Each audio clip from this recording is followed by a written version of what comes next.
There's so much drama going on right now. Girl, she not ready to have her. Hey, what is up all my social climbing friends? It's Dustin and I'm back with another video. In this video, we're going to be discussing Jeffree Star yet again. As you guys know, Jeffree was away from social media for quite a while. He came back, made a video pretty much addressing things, not really addressing things too much. And he uploaded a video the other day basically saying where he was addressing drama and rumors and things like that.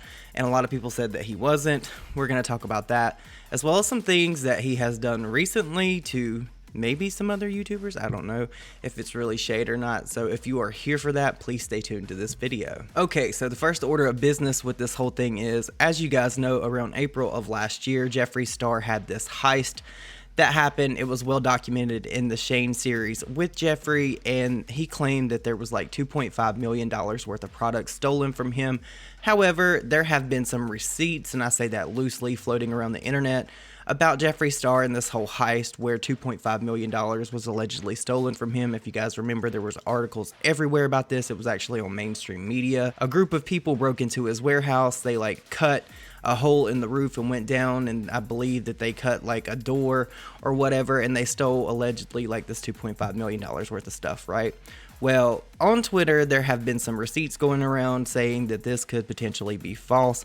I'm going to read that for you here, and then I'm going to tell you what I think about it, because I think that it's a little bit of both, if you know what I mean. So let's jump into that. So this Twitter account called A Good Citizen Records tweeted and said, "Here's the last of @JeffreeStar hashtag theft records. Total value of theft was $10,000 with additional $30,000 in physical damages, according to LAPD hashtag public records." And it reads as follows. It says, "Hi there, a message was sent to you regarding record request," and it has this number. It says, "Dear requester, in accordance with section the following information from the incident report is summarized below." It says date and time of occurrence 3/15/2019, 1700 hours. Location of occurrence Chatworth, California. Date and time of report 3/18/2019, 6:35.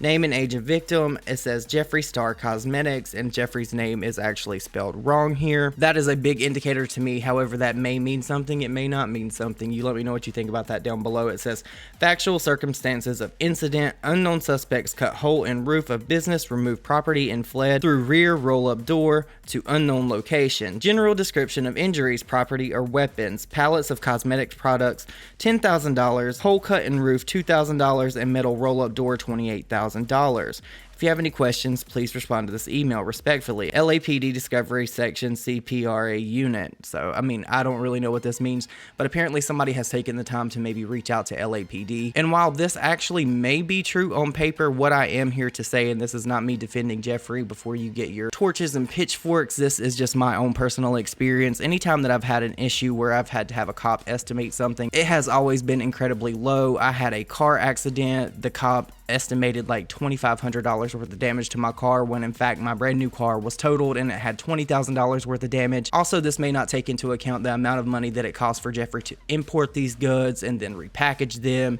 and do different things and have his workers and employees sort them, pack them, and all of that. So there's a lot of different variables that go into this whole thing that could potentially cost Jeffree money, because if you guys remember correctly, a whole shade of a concealer that he was releasing at the time was stolen. It was all over the internet, and there was like maybe thousands, if not hundreds, of these products floating around and people were buying them. Also, if my memory serves me correctly, I believe that they stole Blue Blood, some of his other palettes, and some other things. So while I believe that this actual report may be true, I don't believe that it was a fair estimation of what was actually stolen from Jeffree and the markup that he was going to put on that and then turn around and sell it to the public. So that is definitely something that we need to keep in mind when we see this floating around. So while we know that the heist that Jeffree Star talked about was not a lie, I don't necessarily think that he is lying when he says that this was not an accurate approximation of the damages that were left for him after all of this stuff happened. So you guys, please let me know your thoughts and opinions on that down below.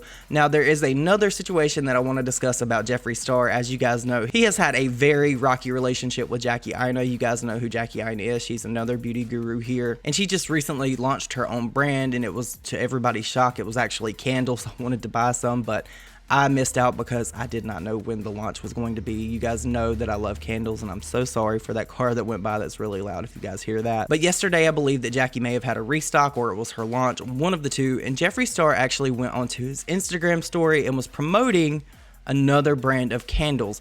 Now, while Jeffree may not have known that she was actually launching this, there's a probability that he did, and a lot of people are calling shade on that. I'll insert the Instagram story for you guys to see here, and then I'll be back with more commentary. Okay, I think I found my new favorite candle. This is from a company called Malicious Women. They are an indie company, and if you love candles, this Fruity Loops, ooh, it is so yummy. Hi, Cotton Candy and Pine. Shout out to them. Love you guys. So while a lot of people think that Jeffree was shading Jackie, he very well may have been. You never really can tell with Jeffree. You never know where his mind's at. You never know what he's thinking. You never know what he's going to do or anything like that. Devil's advocate here, it could be that he maybe just liked these candles and he wanted to put them out there, but it is very suspicious to me that he decided to post this on his Instagram story the day that Jackie was going to have a relaunch or a launch of her actual brand of candles. And a lot of people were not really happy about that. I do believe that if you are in the beauty space, even if you don't like someone, if you don't get along with someone, you should allow them their moment to shine, because who wants to have someone rain on their day when it's a big day like a launch? You know what I'm saying? If this were to happen to Jeffree, I believe that he would be very upset. He'd be very mad, and he would probably end up saying something. Now, I don't know that Jackie has said anything. I have not seen anything on social media that would indicate that she was even bothered by this situation. I know that she did go on to sell out her candles, so good for her. But honestly, I would really like to know what all of you guys think about this whole situation. What do you think about this whole police report? Do you think that Jeffree Star is lying and that this report is actually real and he only lost $10,000 worth of product? There's no way under the sun that I honestly believe that he only lost $10,000 worth of product. The amount of attention that this received, the amount of product that was missing, the various different products that were missing, and all of that just would lead me to indicate that this was a gross underestimation by the police that actually made this report. Is it possible that it's maybe not 2.5 million and it's a little bit less than that? Absolutely. And what do you guys think about this whole situation with Jackie Aina launching her candles and Jeffree actually like posting this other brand on his Instagram story to millions upon millions of people? Because if I was Jackie and I was launching a candle brand, I would absolutely feel some kind of way about that. But at the end of the day, I think the people that follow Jackie are really diehard fans. I really don't think that Jeffree has that much pull or that much effect on what she's doing, so I don't really think that it would have affected her that much at all. But you guys, please let me know your thoughts and opinions in the comments down below. You know, I love to read them. You know, I love to respond to them. You guys really light up my day. I hope you all have the most amazing day ever, and I will see you all in my next video. Bye, guys.